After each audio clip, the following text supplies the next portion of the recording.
Dünyanın nüfuzlu maliyyə qurumlarından biri olan JP Morgan ABŞ dollarının qarşıdakı 12 ay ərzində zəifləyəcəyini proqnozlaşdırıb.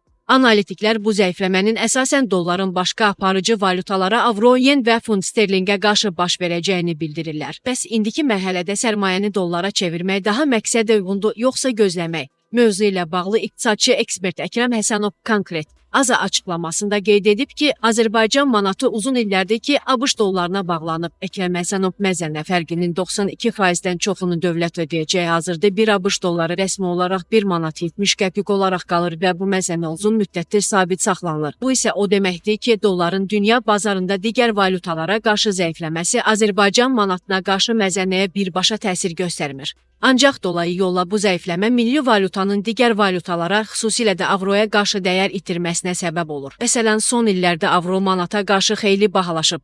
Bu, dolların dünya üzrə ucuzlaşmasının Azərbaycan manatına da avro qarşısında təsir etdiyini göstərir.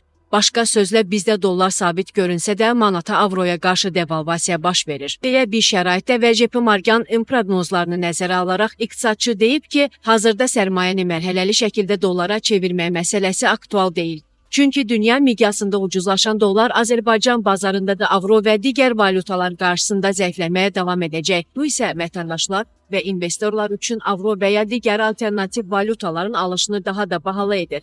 Hazırki mərhələdə, xüsusilə də avro bahalı olduğu üçün onu almaq sərfəli hesab edilir. Mütəxəssis hesab edir ki, gözləmə mövqeyi tutmaq və valyuta bazarlarında vəziyyətin necə inkişaf edəcəyini izləmək daha məqsədə uyğundur. Dolların dünya bazarlarında sabitləşməsi və ya avronun nisbətən ucuzlaşması baş verdikdən sonra alternativ valyutalara keçid daha sərfəli ola bilər.